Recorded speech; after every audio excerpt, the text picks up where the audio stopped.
जय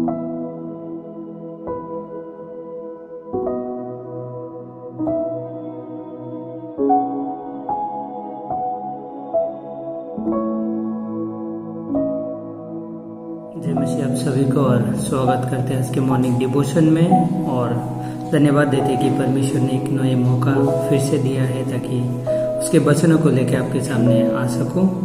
और आइए आज हम मॉर्निंग डिवोशन में जाते हैं और उसमें हम लोग आज के जो विषय है मॉर्निंग डिवोशन में वो देखेंगे कि यीशु मसीह का क्रूस के बारे में कुछ बातों को हम आज देखने वाले हैं। तो आइए सबसे पहले हम लोग जानते हैं कि जो क्रूस है ये क्या है।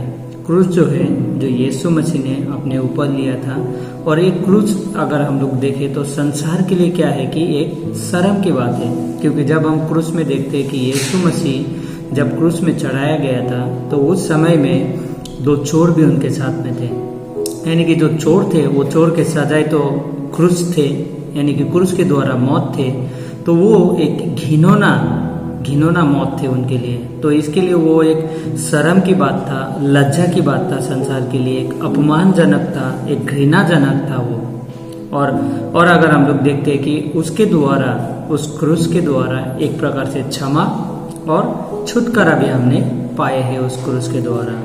ओके, हम लोग जिस तरीके से पहला कोरिन्थियों 1:8 में क्या कहते हैं कि क्योंकि क्रूस की कथा नाश होने वाले के लिए मूर्खता है, परंतु हम उद्धार पाने वालों के लिए परमेश्वर की सामर्थ्य है। इस संसार के लिए एक प्रकार से देखा जाए, जो अविश्वासी है, जो संसार के लोग हैं, इनके लिए क्या है, क्रूस एक मूर्खता के समान है, जैसे पहले ही हमने सुना है।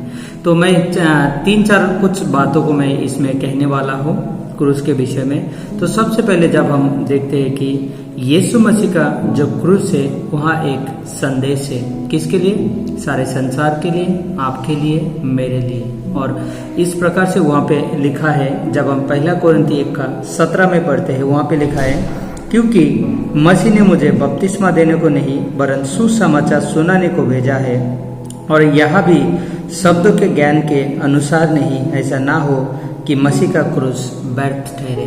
यानी कि यहाँ पे हमारे पास एक अद्भुत संदेश है जो क्रूस के द्वारा मनुष्य जाति के लिए यीशु मसीह ने किया है, जो आज आपके और मेरे लिए है, और जिसके द्वारा लोग उद्धार और मुक्ति पाते हैं। और वो पौलुस यहाँ पे कह रहे हैं कि उसके लिए वो लज्जाता भी नहीं है, और वो उस सुसमाचार के लिए उसको परमेश्वर ने चुना है। और उसने क्या किया कि सुसमाचार प्रचार करते रहा, उसने लजाया नहीं उसके जीवन में सुसमाचार प्रचार करने के लिए। यदि हम पौल के जीवन को हम देखते हैं तो, और पौल कहते हैं कि उनको बपतिस्मा के लिए नहीं चुना है, लेकिन परमेश्वर ने उनको सुसमाचार प्रचार करने के लिए उनको चुना है। और दूसरे पॉइंट में हम लोग दूसरे बातों को और जाएंगे, और दूसरे बात में लिखा है कि यीशु मसीह का जो क्रूस है वो एक महिमा के लिए है, किसके, संसार के लिए। जिस तरीके से हम जो उद्धार पाए हुए लोग हैं, जो यीशु मसीह को आज हम जानते हैं, तो हम क्या करते हैं, यीशु मसीह की महिमा करते हैं। आइए हम एक वचनों को पढ़ते हैं, गलतियों की पुस्तक, और उसमें 6वां अध्याय में उसके 14 पंक्ति को हम लोग पढ़ेंगे।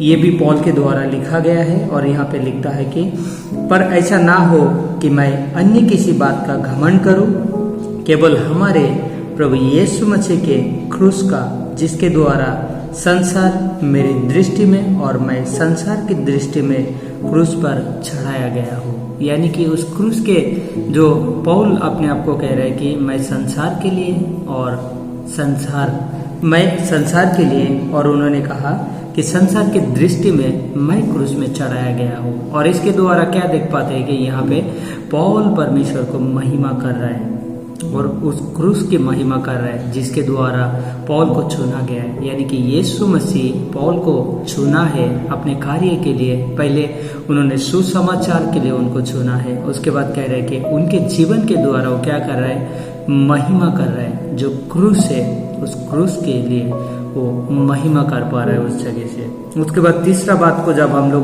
देखते हैं कि यीशु मसीह का क्रूस यहाँ एक मेल मिलाप है हमारे लिए, आपके और मेरे लिए। क्योंकि हम सभी जानते हैं आदम और हवा के द्वारा पाप के वजह से हम क्या हो गए थे, हम ये परमेश्वर से हम दूर चले गए थे। लेकिन क्या हुआ कि परमेश्वर यीशु मसीह खुद इस संसार में आपके और मेरे लिए आया, वो क्रूस में अपने जीवन को दिया, और जिसके द्वारा आपको और मेरे को एक मेल मिलाप फिर से हुआ।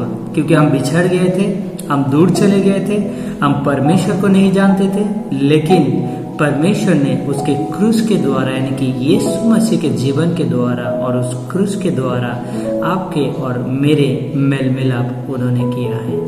और चौथे पॉइंट में हम लोग देखेंगे, और तीसरा पॉइंट में जो हमने बात किया, तो एफिसी 2:16 को हम देख सकते हैं। वहाँ पे इस प्रकार कहते हैं पौलुस, एफिसी 2:16 यहाँ पे लिखा है, और क्रूस पर बैर को नाश करके इसके द्वारा दोनों को एक देह बनाकर परमेश्वर से मिलाया।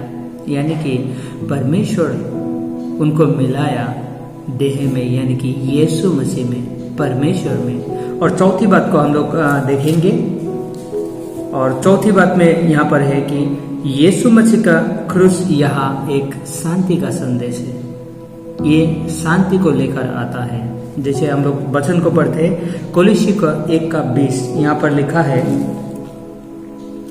और उस क्रूस और उसके क्रूस पर बहे हुए लहू के द्वारा मेल मिलाप करके सब वस्तुओं का उसी के द्वारा से अपने साथ मेल कर ले, चाहे वे पृथ्वी पर की हो चाहे स्वर्ग में की हो।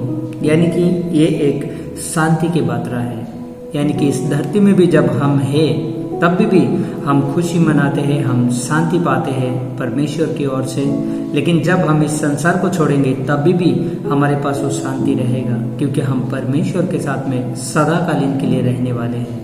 तो ये हमारे लिए मुख्य है कि जो क्रूस है उसको लेकर हम डेली चलें।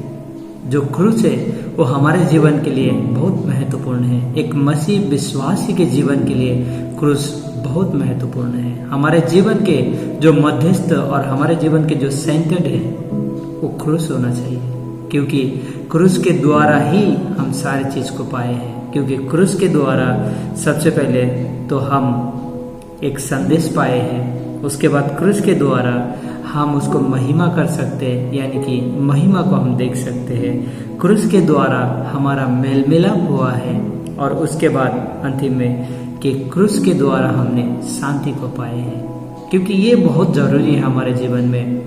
हर एक रोज हम क्या करें, हमारे क्रूस को उठाएं। जिस तरीके से यीशु मसीह के वचन कहते हैं कि जो उसके पीछे चलते हैं वो अपने आप का इनकार करें और मसीह यीशु मसीह का क्रूस को उठाएं।